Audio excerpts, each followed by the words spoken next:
What's up, you guys? Carlos Toro here, FightfulBoxing.com, lead boxing writer, here to give you a quick recap of kind of what's been going on in boxing. Yesterday, there was a big weekend of fights overall. I mean, yesterday we had DAZN and HBO had a pretty interesting set of cards. Before you do that, make sure to check out Fightful.com, FightfulBoxing.com, FightfulMMA.com. Shout outs to James Lynch, who did the post show for Chuck Liddell versus Tito Ortiz fight 3. Man, that was an interesting one. You can certainly call that a fight, I guess. But what certainly is not bad was James Lynch's review of the fight, as well as the UFC Beijing card. So go check out James Lynch on the Fightful Pro Wrestling channel. He does tremendous work for us at Fightful, so I highly recommend checking him out. And thanks for the shout out yesterday, James. So now moving on to boxing. Yesterday, DAZN had a boxing card at Monte Carlo. They love doing these once a year, or I guess twice a year, boxing cards in Monaco. And this one was kind of an interesting one. We had Cal Yafai defending his WBA super flyweight title against Israel Gonzalez. Yafai got a somewhat close unanimous decision victory. I believe it was 117-111 on one card and 116-112 on the other two cards. Defends his WBA title for the fourth time since winning it back in 2016. I gotta say, I was not impressed with Cal Yafai in this fight. He looked a bit sluggish. He didn't look that well. He tried targeting the body throughout the fight, but he was not accurate. His hard punch was not landing well. And I'll give credit to Israel Gonzalez. He certainly brought the fight. He was active. He really wanted to win this fight. He tried to pressure Cal Yafai almost from the get-go. He was outboxing Cal Yafai in certain points, and almost certainly in the fifth round there was a clash of heads. Cal Yafai was kind of diving in, not necessarily trying to headbutt him, but he was moving down, moving forward, and kind of made a bit of a bad cut above the left eye of Israel Gonzalez. And he's bled a lot at the moment, but they were managed to take care of that. And Israel Gonzalez was still able to sort of be almost as aggressive as he was in the early rounds. But Yafai eventually, he landed the harder punches. He tried to go for the knockout punch late in the fight in the last few rounds, was not able to get it. But nonetheless, he was able to get the win. And overall, I'm seeing a lot of people on social media not being impressed with Cal Yafai, because really he's held the title for nearly 2 years now, and really he has not impressed. I don't know. I don't want to say he's a bad boxer or a bad champion, but he hasn't looked great, and the opposition has not been to the level of some of the other champions at 115 pounds. You look at all of his title defenses. First one against Suguru Muranaka in May 2017, Sho Ishida in October 2017, and then earlier this year with the David Carmona fight, which Cal Yafai, I'll do admit, he didn't look fantastic in that one. He knocked down David Carmona about 4 times over, but really we're about at the time where Cal Yafai should be getting that unification fight. He should be now trying to get the Shiseiket Sorung Visais of the world, the Jerwin and Cajas out there. If not, maybe a Roman Chocolatito Gonzalez. That'd be a really good fight I'd like to see for 2019. But unfortunately, that fight, I don't know if that fight's actually going to happen. Cal Yafai's he's told me almost 2 years ago that he wanted to have a fight against Roman Chocolatito Gonzalez, preferably one as a unification bout, but he has not been able to get it thus far. Maybe it's doable for 2019, but man, it's tough, especially with the news that Roman Gonzalez suffered a knee injury right before the December 8 HBO card, which is supposed to be the final HBO boxing card probably in existence for forever. Gonzalez suffered a knee injury in training camp, and right now they have his return now set for spring 2019. So maybe you could do. I don't know if Roman Gonzalez wants to have that fight against Cal Yafai as his first fight coming from injury like that. So maybe we won't get Cal Yafai versus Chocolatito Gonzalez for early 2019 at the very least. But at this point, Cal Yafai really needs kind of that signature performance, a performance that has people talking, putting him in the conversation of being the best super flyweight in the world. But as it stands, really, I find it hard to believe anyone that isn't in Cal Yafai's camp that believes that he is the best super flyweight in the world. I certainly don't think so. I think that honor goes to Shisaka Sornovisai, and he's earned that with knocking out Roman Gonzalez once and then beating him in a fantastic fight in March 2017, and then following it up with a unbelievable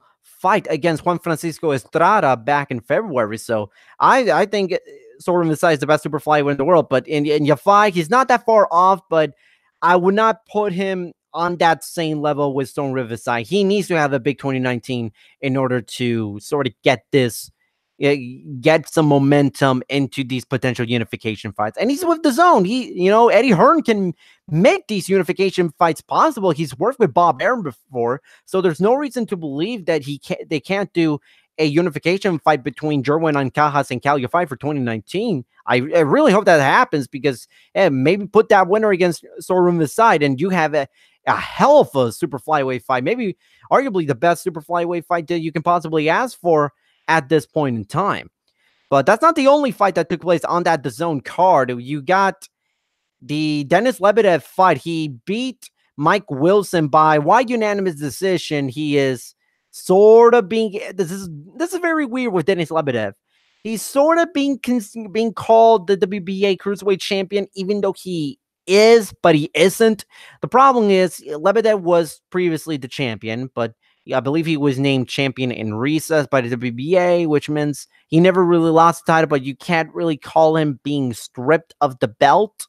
It's a very weird situation that the WBA has a horrible tendency to make, and it just makes a complete mess out of the cruiserweight division for the WBA. So now you technically have 4 world champions if you count the regular champion, I believe Bivol Shumenov, and then you have the interim champion.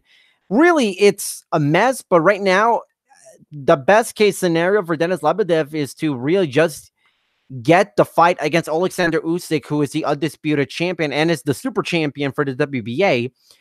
Really, I would say I would like that fight. I like that fight more for Alexander Usyk than, say, a Tony Bellew, which is not to say I didn't like that fight. I thought Alexander Usyk versus Tony Bellew was a pretty good scrap, but ultimately, a lot of people kind of saw this coming. Alexander Usyk was just too good, which just is in a completely different level compared to all the other cruiserweights. But Denis Lebedev, that's not a bad fight for Usyk if he's not going to pull the trigger on going to heavyweight in 2019. And really, if you're Alexander Usyk, why wouldn't you? At this point in time, Usyk, he wants to fight a heavyweight. He wants to fight Anthony Joshua. But I think he's taking a wait-and-see approach to find out if he's going to get offered a fight against Anthony Joshua for the Wembley show in April 2019. So really, that's all a big mess. Denis Lebedev, I think he's going to get a shot at a WBA title at cruiserweight sometime in 2019. The question is whether it's going to be for a vacant title or against Bivol Shumenov or against Usyk if he doesn't vacate, or even against the winner of the World Boxing Super Series. It really all depends on what's going to happen with Alexander Usyk in the coming months. So, and I believe Alexander Usyk is going to move up in weight. I think he's going to vacate all the titles, which means the cruiserweight division is going to be a complete free-for-all, as a lot of us kind of expected the moment Alexander Usyk won the undisputed title, and we all saw that he was going to take the Tony Bellew fight, and that was probably going to be it for him at cruiserweight. So we'll see. I'm excited for that fight if that gets made. I really hope. What do you guys think of Alexander Usyk versus Denis Lebedev? I think Usyk's going to win that one, but I think that fight's going to be a little bit closer than Alexander Usyk versus Tony Bellew. So there were a couple of other big fights, or not say big, but very interesting results on that DAZN card from Monaco. Probably the shocker of the whole weekend was Frank Buglioni, who is this tremendous light heavyweight rising contender. He lost his IBF Intercontinental title to Fanlong Meng, who is an undefeated fighter from China, in 5th round TKO. That was really, really interesting, and I was shocked when I saw that result. And really, he's coming off a comeback win against Emmanuel Feuseu after losing to Callum Johnson. Listen, Callum Johnson's a tremendous fighter, but we all thought that Frank Buglioni was certainly good enough to at least beat Fang Long Meng, but that was certainly a big shocker to a lot of people. Fang Long Meng now moves to 14-0. He now puts himself in the conversation for potentially getting a shot at Artur Beterbiev in his IBF world title. I would not be opposed to that, but Artur Beterbiev, he's probably going to fight Joe Smith Jr. And quite frankly, I just don't see Fang Long Meng really hanging in there with the world beaters just yet. He's good, and really he's at the point where he could be, he should be thinking about world title fights. He's 30 years old. He's 14-0, 9 knockout victories. Overall, I gotta say, this should be a really, really fun time for light heavyweights. And speaking of the light heavyweights, we got the HBO World Championship Boxing card, the last iteration of the World Championship Boxing show, not the last HBO boxing show. There's been a little bit of confusion with that. The HBO card next week is called Boxing After Dark, which is kind of the secondary, or I guess the second HBO boxing show. So there's two. There's World Championship Boxing, and then there's Boxing After Dark. So the one that we just had yesterday was World Championship Boxing. Dimitri Bivol retains his WBA light heavyweight world title against John Pascal. Really wide unanimous decision, 119, 111 on two of the cards, or 109 on two of the cards, and on one card, 117, 111. I personally had it a shutout. I thought Dimitri Bivol just absolutely dominated John Pascal throughout the entire fight. I did not think that this fight was going to be that exciting. I'll give John Pascal this. He certainly hung in there much better than I thought he would. He hasn't really fought anyone of note in a long time. And quite frankly, if you recall, let's see, the idea for John Pascal beating a physically primed Dimitri Bivol at this point of his career, I don't want to say it's laughable, but a lot of people kind of found it hard to believe. And I was speaking to John Pascal in a recent media call, and I was asked him about how he felt physically, because really, when you're going up against Dimitri Bivol, it's not so much it's your skills. Your skills, it does matter a lot when you're going up against a world beater like Dimitri Bivol, but physically, you need to be able to hang in there with his speed and his power and his youth. And Pascal was telling me he felt good. He wasn't sure if he felt as good as he was in his prime when he was a world champion, but it was coming off 2 knockout victories, which hasn't happened for him in a little more than a decade, which actually I thought that was really, really strange to think that a guy like John Pascal has not gotten 2 straight stoppage victories in more than 10 years, which that was kind of telling. But I give John Pascal this. He was very, very, very ready to fight Dimitri Bivol. There were a lot of times where Dimitri Bivol would just constantly hit him with the 1-2s, that power right jab hitting him. His Pascal's forehead was almost purple at times. It was very, very ugly looking. And when I saw it, but Pascal, he was taunting him. He was banging his chest and everything. And I thought, Pascal's now winning this fight. But man, you have got to love the energy. You have got to love the emotion he's bringing to this fight. And Atlantic City was almost giving him a standing ovation at times for at least the energy of wanting to fight Dimitri Bivol and not be afraid to throw down. But let's face it, John Pascal didn't do anything. His speed was way, way below Dimitri Bivol. He only landed 60 punches in the fight. That's an average of 5 punches landed per round. That's incredibly bad. You're not going to beat Dimitri Bivol like that. I didn't think John Pascal won any round, but it was a fun scrap. But Dimitri Bivol showed that he can keep going late in the fight. He can certainly carry that power from start to finish. And Bivol, he's going to be a free agent for television networks and DAZN to fight over. And really, PBC, they got Adonis Stevenson. He's the WBC champion. The Zone has Artur Beterbiev. He's the IBF champion, and ESPN is getting Eleider Alvarez versus Sergey Kovalev 2 for the WBO championship. So that's going to be an interesting thing. I would suspect that the two likeliest places among those three for Dmitry Bivol to land are ESPN and the Zone, because the Zone, Eddie Hearn likes to work with the European fighters, and he does have a good relationship with European fighters. He's bringing them on board. He's giving them a platform in the US and potentially in the UK as well. ESPN is getting Kovalev Alvarez too, and that's really a fight that really a lot of people were interested in when that first fight happened in Atlantic City back in August. And a lot of people thought it was going to be Kovalev versus Bivol last night, but turns out it wasn't the case. But I think Bivol still wants to have Sergey Kovalev as an opponent if he can beat Eleider Alvarez in February. But if not, I still think that Bivol against Alvarez is still a really, really attractive fight for spring or early summer 2019. Shout out to Taurus N111 on the live chat. He said, do you think Bivol can win Alvarez and Beterbiev? Beterbiev, probably yes. I think we've seen from the Callum Johnson fight that Beterbiev is prone to getting knocked down, and I think we've seen Bivol be the type of guy that can handle aggressive fighters throughout this year. And I think Bivol is in better suited, better skill set to beat Artur Beterbiev.